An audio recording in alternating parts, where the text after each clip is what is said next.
السلام عليكم ورحمة الله وبركاته. الحمد لله رب العالمين، والصلاة والسلام على سيد الأنبياء والمرسلين وعلى آله وصحبه أجمعين. أما بعد فأعوذ بالله من الشيطان الرجيم. بسم الله الرحمن الرحيم.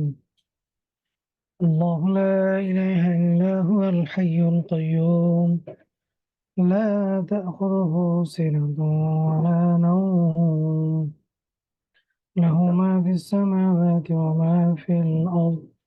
من ذا الذي يشفع عنده إلا بإذنه، يعلم ما بين أيديهم وما خلفهم، ولا يحيطون بشيء من علمه إلا بما شاء. وسع كرسيه السماوات والأرض، ولا يؤوده حفظهما وهو العلي العظيم.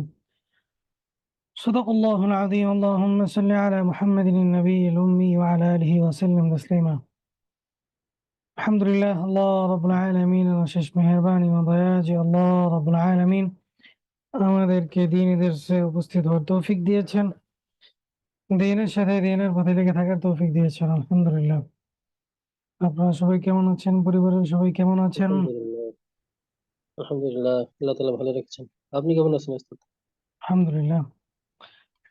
আজকে আপনাদের last class, আগামীকাল থেকে আর ক্লাস হবে না, যেহেতু পড়া সব শেষ, আপনাদের সিলেবাসও শেষ। তো জামায়াত সম্পর্কে বলেছিলাম, যেহেতু এটা একটা গুরুত্বপূর্ণ বিষয়, এই জন্য জি। এই বিষয়ে আজকে অল্প কিছু সময়ের মধ্যেই শেষ করে দেব ইনশাআল্লাহ। পাঁচ ওয়াক্ত নামাজ এটা ফরজ। কখন হয়? ইসরাত, মেরাজের রাতে। তো এটার ফজিলত অনেক বেশি। এখানে দেখেন, জামায়াতে নামাজ পড়ার প্রসঙ্গে এক হাদিসে নবীজি সাল্লাল্লাহু আলাইহি ওয়াসাল্লাম ঘোষণা করেছেন, পুরুষের জন্য পাঁচ ওয়াক্ত নামাজই জামায়াতে আদায় করা সুন্নতে মুআক্কাদা, যা ওয়াজিবের সঙ্গে তুলনীয়। কেউ কেউ ফরজ বলেছেন, কেউ ওয়াজিব বলেছেন। হানাফিতে সুন্নতে মুআক্কাদা বলেছেন, যেটা ওয়াজিবের কাছাকাছি, কারণ ছাড়া ত্যাগ করলে গুনাহ হবে। কোন ওযর বা অপারগতা ছাড়া জামাত থেকে বিরত থাকা বৈধ নয়। যে ব্যক্তি জামাত থেকে অভ্যস্ত হয়ে যায়, সে গুনাহগার হবে। জামায়াতে নামাজ পড়ার চারটা শর্ত। কয়টা? চারটা। এক, প্রাপ্তবয়স্ক হওয়া। যার উপর নামাজ ফরজ হয়েছে সে ব্যক্তির জন্য জামায়াতে নামাজ আদায় করা আবশ্যক। অপ্রাপ্ত বয়স্কদের উপর জামায়াত এটা আবশ্যক নয়। দুই, জামায়াত নামাজ পড়ার জন্য পুরুষ হওয়া আবশ্যক, নারীর জন্য তা আবশ্যক নয়।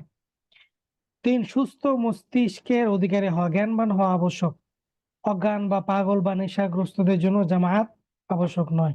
এত দুনিয়ায় ঠিক থাকে না, জামায়াত কি বুঝবে? যে পাগল থাকে, নেশা করে, সে তো জামায়াত কি জিনিস সেটা তো বুঝবে না।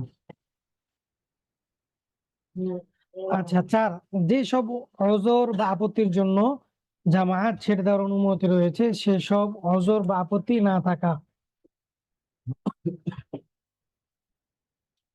তাহলে দেখেন, চারটা শর্ত: এক, প্রাপ্তবয়স্ক হওয়া। দুই, পুরুষ হওয়া। তিন, সুস্থ মস্তিষ্কের অধিকারী হওয়া। চার, যেসব অজর বা আপত্তির জন্য জামাত ছেড়ে দেওয়ার অনুমতি রয়েছে, সেসব অজর আপত্তি না থাকা। এখন ওজর গুলো কি কি যেগুলোর কারণে আপনি জামাত ছেড়ে দিতে পারবেন? প্রচন্ড বৃষ্টি থাকলে, বৃষ্টিতে বের হওয়া যাইতেছে না, প্রচন্ড বৃষ্টি। দুই, অতিরিক্ত ঠান্ডা, এমন ঠান্ডা যে শিলা, যে অনেক সময় স্নোফল পড়ে, এত ঠান্ডা যে বাইরে বের হলে নিজেরই বরফ হয়ে যাওয়ার অবস্থা। তিন, বেশি অন্ধকার, কিচ্ছু দেখা যায় না, দেখা যাচ্ছে যে এত অন্ধকার, হঠাৎ করে সাপে টাপে পাড়া দিয়ে দিলে বা গাথায় পড়ে যাওয়ার সম্ভাবনা থাকলে, কারো কাছে লাইট টাইট নেই, কিচ্ছু নাই, অন্ধকার। তো এরকম যদি হয় তাহলে তার জামায়াত ছেড়ে দেওয়ার অনুমতি রয়েছে।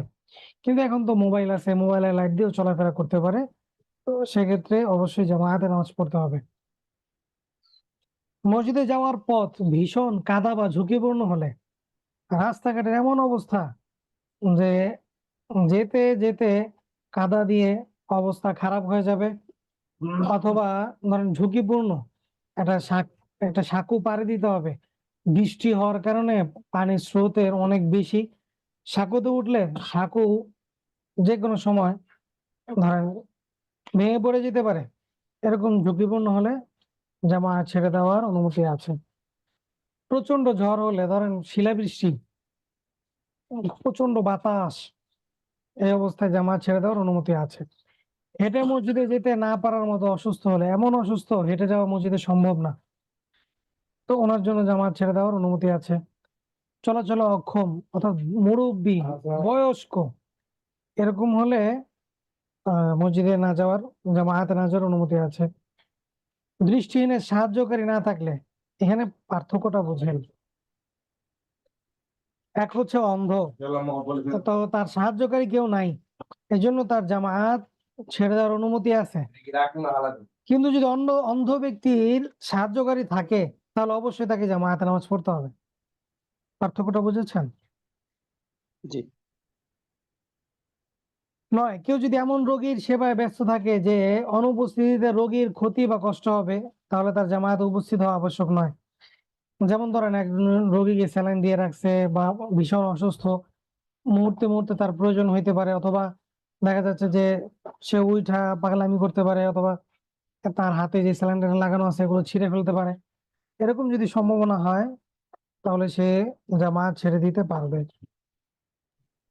জি। সফরে কাফেলার যাত্রার সময় হয়ে গেলে, গাড়ি ও জাহাজ ছেড়ে দেওয়ার সময় হয়ে গেলে এবং মাল সামান হারিয়ে যাওয়ার ভয় থাকলে জামায়াতে উপস্থিত হওয়া আবশ্যক নয়।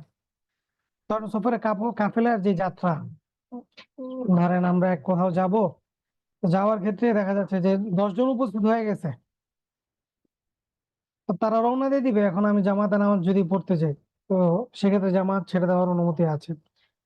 গাড়ি বা জাহাজ ছেড়ে দেওয়া, ট্রেন ছেড়ে দেওয়ার সময় হয়ে গেলে, মাল সামান আমার কাছে অনেক কিছু আছে, এগুলো রেখে আমি নামাজ পড়তে যাব, যদি চুরি হয়ে যায়, তো এরকম ভয় থাকলে জামাত ছেড়ে দেওয়ার অবস্থিত আহ জামাত ছেড়ে দেওয়ার সুযোগ আছে। জামায়াতের সময় স্ত্রীর হাজত হলে, এমন পেশা পায়খানা চাপ দিয়েছে যে আপনি জামায়াতে শরীক হলে দেখা যাচ্ছে যে প্যান্ট ট্যান্ট ভরে যেতে পারে, জি। তো সেক্ষেত্রে ছেড়ে দিতে পারবেন, আগে হাজত শেষ করতে হবে। ক্ষুধার সময় খাবার সামনে উপস্থিত হলে এবং খাবারের চাহিদা থাকলে জামায়াতে উপস্থিত হওয়া আবশ্যক নয়। এমন ক্ষুধা লাগছে, বাঁকা হয়ে যাইতেছে, আবার চাহিদাও আছে খুব, নামাজে গেলেও খালি শুধু মনে হইব যে আরে খাবারটা তো রাইখে আসছি, ইস, তো এরকম থাকলে আগে খেয়ে নিবে। সুতরাং মুসলমানের উচিত শর্ত অনুযায়ী, উল্লেখিত শর্ত অনুযায়ী জামায়াতে নামাজ আদায় করা। জামায়াতে নামাজ পড়ার মাধ্যমে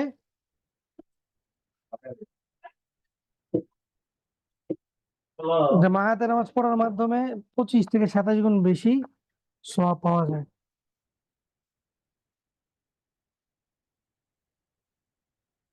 হ্যালো।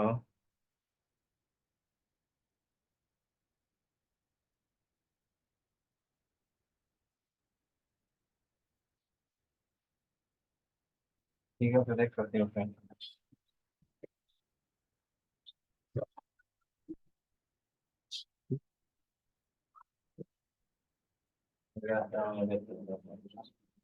আচ্ছা, এখন দেখেন জামায়াতের গুরুত্ব। যে ব্যক্তি মুয়াজ্জিনের আযান শোনে এবং কোনো ওযর, ভয় অথবা অসুখ তাকে জামায়াতে উপস্থিত হতে বাধা না দেয়, তাহলে সে যেন নামাজ জামায়াতের সাথে পড়ে। আর যদি জামায়াতের সাথে না পড়ে, তাহলে তার নামাজ কবুল হয় না। যে কোনো গ্রাম বা মরু অঞ্চলে 3 জন লোক বাস করলে এবং সেখানে জামায়াতে নামাজ কায়েম না করা হলে শয়তান তাদের উপর প্রভুত্ব বিস্তার করে ফেলে।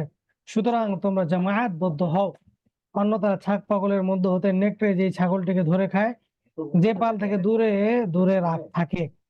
এখানে জামায়াত উদ্দেশ্য হচ্ছে একত্রিত হওয়া, তাদের পারস্পরিক ধরেন ভ্রাতৃত্ব বজায় থাকা। জামায়াতে নামাজ পড়লে অনেক ফায়দা হয়, সেখানে এক কাতারে গরিব, বড় লোক, সব শ্রেণীর লোক দাঁড়ায়। এখন তো মসজিদগুলোতেও এই জিনিসটা এর মধ্যে ঢুকে বিভিন্ন পার্থক্যের কারণে বিভিন্ন কাতারে দাঁড়ায়। এটা এখন নতুন করে হয়েছে, দেখতেছে অবস্থা। যারা কমিটির লোক তারা প্রথম কাতারে আসে, কমিটির বাইরের লোক পিছনে দাঁড়িয়ে থাকে। এই হচ্ছে তো ওরা অবস্থা। আগে থেকে জায়েজ বিছাই রাখে, হম। কি করবে? আচ্ছা, এখানে অনেক কিছু বলা আছে। এখন আসেন জামায়াতে মহিলাদের অংশগ্রহণ। ঈদের নামাজ ছাড়া অন্য নামাজের জন্য মহিলাদের মসজিদের জামায়াতে শামিল হওয়া চাইতে স্বগৃহে এবং গৃহের মধ্যে সবচেয়ে বেশি অন্দরমহলে নামাজ পড়াই হলো উত্তম। হুজুর সাল্লাল্লাহু আলাইহি সাল্লাম বলেন, মহিলাদের সবচেয়ে শ্রেষ্ঠ মসজিদ তার গৃহের ভিতরের কক্ষ। আচ্ছা, এখানে একটি বিষয় আমরা অনেকে শুনে থাকি বা বলে থাকি যে হুজুর সাল্লাল্লাহু আলাইহি সাল্লাম বলেছেন ঈদগাহে ওই সময়টাতে মহিলারা ঈদের নামাজ পড়েছে। এখানে একটি বিষয় মনে রাখা দরকার। হুজুর সাল্লাল্লাহু আলাইহি সাল্লামের জামানায় মসজিদে নববী ছাড়া আরো 9টা মসজিদ ছিল। কোনো মসজিদে মহিলারা নামাজ পড়তে যায় নাই, শুধু মসজিদে নববীতে গেছে। কেন? কারণ ওই সময়টাতে অনেক কিছু শিখার দরকার ছিল মহিলাদের, ইলমে দ্বীন হাসিল করার প্রয়োজন ছিল। এই জন্য শুধু মসজিদে নববীতেই তারা গিয়েছিল। এছাড়া বাকি যে 9টা মসজিদ ছিল সেখানে কিন্তু কেউ যায় নাই। এই বিষয়টা মনে রাখা।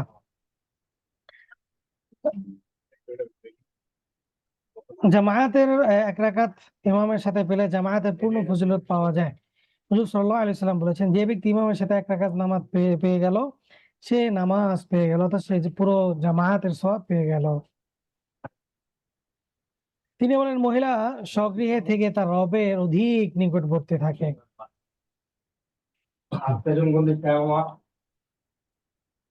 এখন দেখেন মুদ্রিক, মাসবুক ও লাহেকের নামাজ। নামাজের জামায়াতে সম্পৃক্ত হওয়ার দিক থেকে মুক্তাদিদের 3 ধরনের পরিচয় আছে। জামায়াতে উপস্থিত হওয়া সাপেক্ষে তাদের এই পরিচয় হয়। সেগুলো হচ্ছে মুদ্রিক, লাহেক ও মাসবুক। মুদ্রিক কাকে বলে? যে মুক্তাদি জামায়াতের শুরু থেকে শেষ পর্যন্ত ইমামের সঙ্গে পূর্ণ নামাজ পেয়েছে তাকে কি বলে? মুদ্রিক। যে মুক্তাদি জামায়াতে শুরু থেকে শেষ পর্যন্ত ইমামের সঙ্গে পূর্ণ নামাজ পেয়েছে তাকে বলে মুদ্রিক। ইমামের সঙ্গে নামাজরত অবস্থায় যে মুক্তাদির ওযু ছুটে যায় তাকে বলে লাহেক। ইমামের সঙ্গে নামাজরত অবস্থায় যে মুক্তাদির ওযু ছুটে যায় তাকে বলে লাহেক। লাহেক মুক্তাদির করণীয়, কোনরূপ কথা না বলে সরাসরি কাতার ভেদ করে ওযু করতে চলে যাবে। ওযু করে ফিরে এসে ইমামের সঙ্গে নামাজে যোগদান করবে। ইমামের সালাম ফিরানোর পর সে উঠে দাঁড়িয়ে বাকি নামাজ যথারীতি আদায় করবে। ওযু করে ফিরে আস্তে আস্তে যদি ইমামের নামাজ শেষ হয়ে যায় তবে সে একাকী অবশিষ্ট নামাজ আদায় করবে। তবে শর্ত হচ্ছে এই সময় কোনো প্রকার কথা বলা যাবে না, কথা বললে পুরো নামাজ আদায় করতে হবে। ওস্তাদ আর একটা প্রশ্ন মাসবুক, ছিল। আমি শেষ করে দিই, এরপরে জি। নিচ্ছি। মাসবুক, যে ব্যক্তি ইমামের সঙ্গে নামাজের কিছু অংশ পেয়েছে তাকে মাসবুক বলে। ইমামের সালাম ফিরানোর পর সে তার যত রাকাত ছুটে গিয়েছে সে আদায় করে নিবে। তো যথারীতি কেরাত সহ আদায় করবে এবং এতে ভুল হলে সিজদাও করতে হবে। প্রথমে মাসবুক হওয়া কেরাত ওয়ালা রাকাত আদায় করবে, এরপর কেরাত 3 রাকাতে শুধু সূরা ফাতিহা পড়ে তার শেষ বৈঠকে তার সহ দুরূদ শরীফ দোয়া বছরে পড়ে ফিরিয়ে দিবে। এই হচ্ছে জামায়াত প্রসঙ্গ। জি বলেন, এখন বলেন। কি বলছিলাম যে ওই যে লাহিক মুক্তাদি সে তো যদি প্রথম কাতারে নামাজ আদায় করে তাহলে তো তার তার পিছনের কাতারে তো মুসল্লিরা নামাজ রত থাকবে শেষ, তাহলে সে কিভাবে বাহির হবে? বের হওয়ার সুযোগ না থাকলে বসে থাকবে। আচ্ছা ঠিক আছে।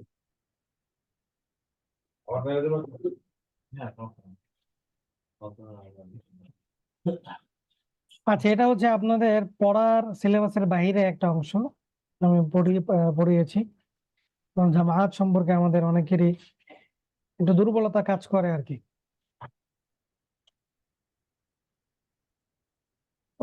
রমাদানে বেশি বেশি সদকা করবেন, হ্যাঁ, দান করবেন, প্রতিদিন 1 টাকা হলো দান করবেন। ইনশাআল্লাহ।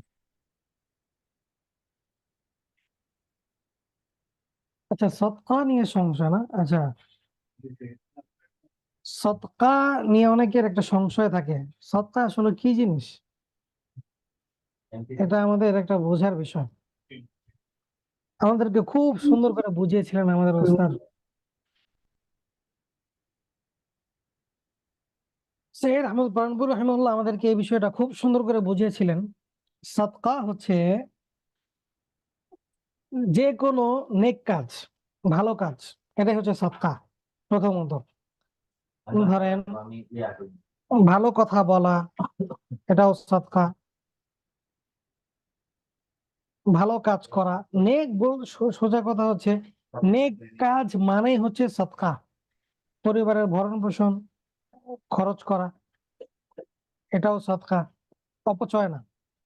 বিবির সাথে সহবাস করা, এটাও সাদকা। কেন? কারণ এটা একটা সওয়াবের কাজ। ধরেন এটা যদি সে অন্য কোনো মেয়ের সাথে করতো তাহলে জিনা হইতো, গুনাহ হইতো। তো এটা থেকে সে বেঁচে আসছে, সে বৈধ বন্ধায় করছে, তো এটাও একটা সদকা। নেক কাজ মানে হচ্ছে সদকা। এখন আসেন, সদকাটা আবার দুই ধরনের হয়। একটা হচ্ছে সদকায়ে ওয়াজিবা, আর একটা হচ্ছে নাফিলা। সদকায়ে ওয়াজিবা ধরেন সদকাতুল ফিতর, হচ্ছে যাকাত, এগুলো ধরেন ফরজ বিধান, ওয়াজিব বিধান। এগুলো আপনার ব্যক্তি বিশেষ যেই শ্রেণীর কথা আছে, ৮ শ্রেণীর লোকদেরকে দিতে হবে। আর নাফিলা মানে যে কোনো ভালো কাজে আপনি দান করতে পারেন, যে কোনো ভালো কাজে আপনি নরমালি দান সদকা করতে পারেন। এই হচ্ছে সদকার ডেফিনিশন।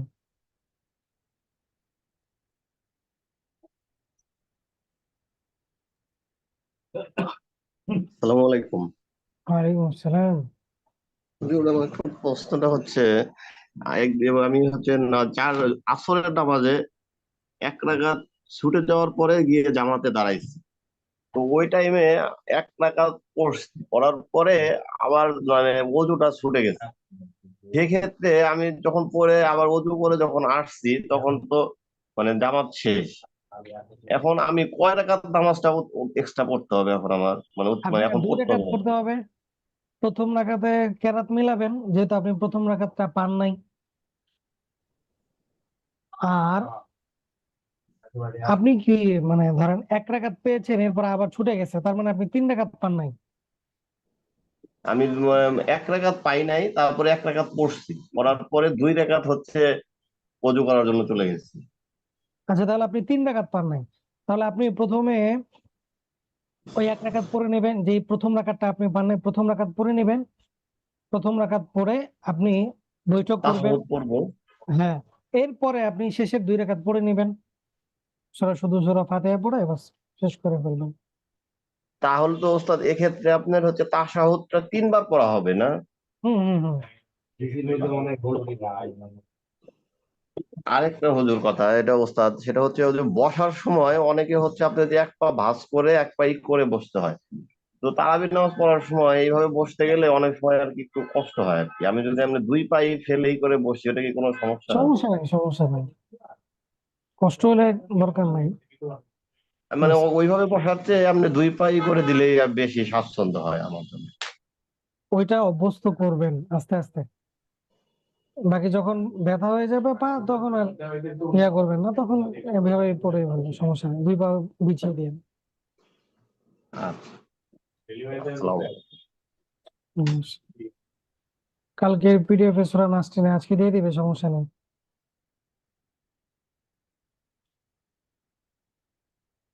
মুসাফিরের নামাজ নিয়ে একটা প্রশ্ন ছিল, 78 কিলোমিটার দূরত্বে যে বিষয়টা, এটা কি যাওয়া আসা মোট 78? না না, শুধু যাওয়ার ক্ষেত্রে 78। আচ্ছা উস্তাদ, ধরেন আমি 78 কিলোমিটার দূরে যাব, তাহলে আমি কি আমার গ্রাম পার হলেই কি আমি মুসাফির হয়ে যাব, নাকি জি, 78 কিলোমিটার যাওয়ার পর? না না না, গ্রাম পার হলেই মুসাফির হবে। আচ্ছা।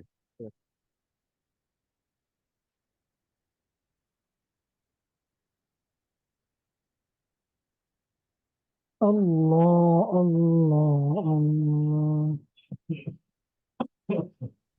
আসসালামু আলাইকুম রহমতুল্লাহ। ওয়ালাইকুম আসসালাম।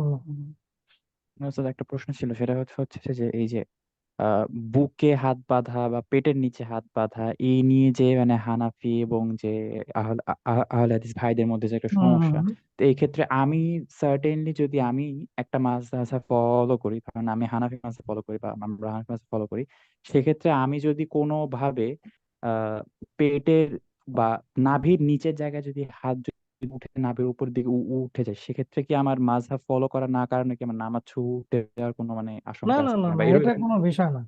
আপনি হাত বেঁধে ছেড়ে দিবেন যেই জায়গায় যায়। এখন অনেকের আছে দেখেন, ধরেন পেট অনেক মোটা, সে তো নাভির নিচে তার হাত নিতে গেলে তো তার উবুত হয়ে নামাজ পড়তে হবে। জি জি উস্তাদ। আপনি হাত কবজির মধ্যে ধরে ছেড়ে দিবেন যেই জায়গায় যায়, সমস্যা নাই। ইসলাম এতটা কঠিন করে নাই।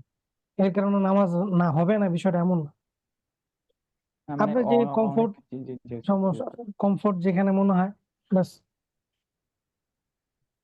আর আর এটা হচ্ছে নিয়ে। উস্তাদ ওই যে হুম, হুম, ওই হুম। শরীরের প্রত্যেক অংশ, নামাজের শর্ত হচ্ছে, নামাজ কবুলের শর্ত হচ্ছে শরীরের প্রত্যেক অংশ কিবলামুখী হবে। সেক্ষেত্রে যে ডান পায়ের বুড়ো আঙুলটা যে আমরা যে কিবলামুখী করে রাখি, আবার অনেকে হচ্ছে সেটা না করে, অনেকে সেটা হচ্ছে মানে শোয়ায় রাখে বা হচ্ছে অন্য দিকে ফিরায় রাখে। তো এই ক্ষেত্রে কি না, মানে নামাজ নামাজ কবুল হবে না নাকি না হওয়ার হবে? বিষয় না এখানে, এটা হচ্ছে সুন্নাহ। হ্যাঁ, এটা হুম, মুস্তাহাব বিষয় বা সুন্নাহ বিষয়। আপনি এই আঙ্গুলকে কেবলামুখী রাখা, কারণ কেউ যদি না রাখে অনেকের কষ্ট হয় বা পারতেছে না, তো সেক্ষেত্রে সমস্যা নাই। বাকি একেবারে অভ্যস্ত না হয়ে যাওয়া, আস্তে আস্তে ট্রাই করা। বাকি এটা না হলে যে নামাজ হবে না, বিষয়টা এমন না। নামাজ ভঙ্গের কারণ 19টি পড়িয়েছি না, ওই জি জি 19টি উস্তাদ। কারণ থাকতে হবে। 19টি যেকোনো একটি থাকলে হবে, এছাড়া আর মৌলিক বিষয়গুলো মনে রাখলে সহজ। জি, জি উস্তাদ, জি উস্তাদ, জাযাকাল্লাহ।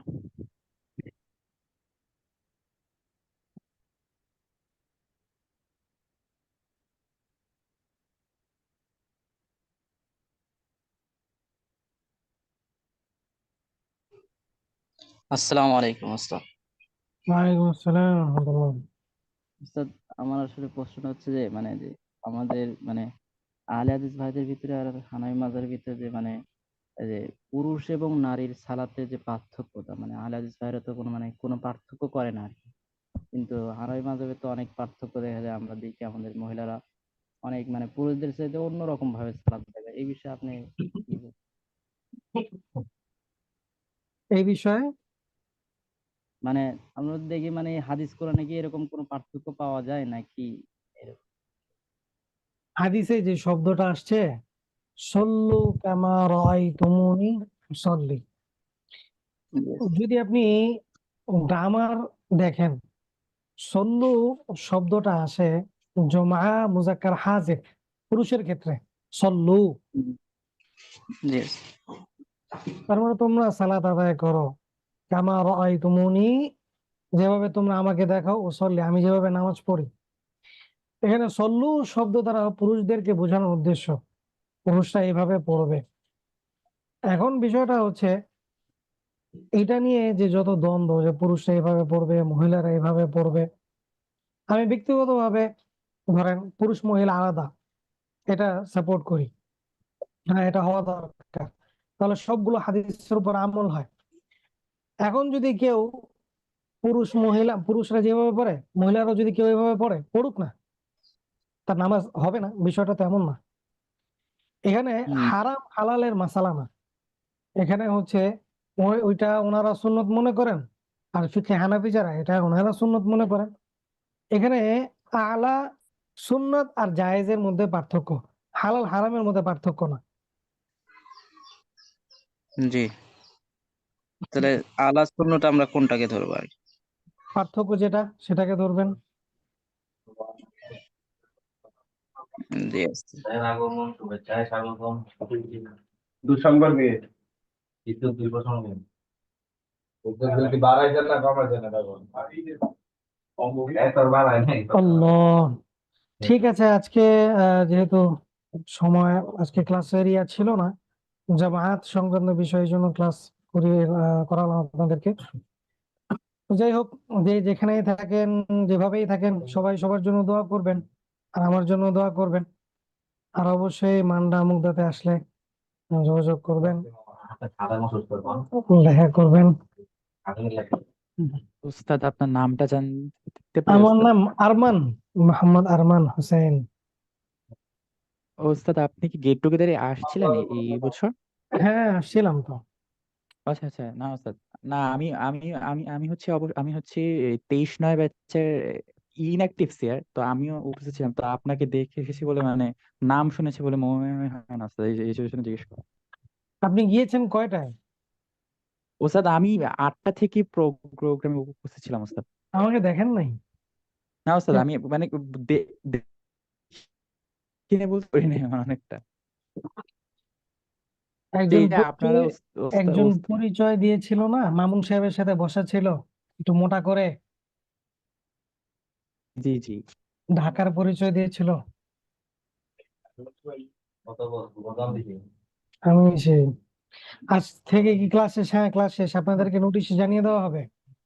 পরীক্ষা কবে হবে নোটিশে জানিয়ে দেওয়া হবে।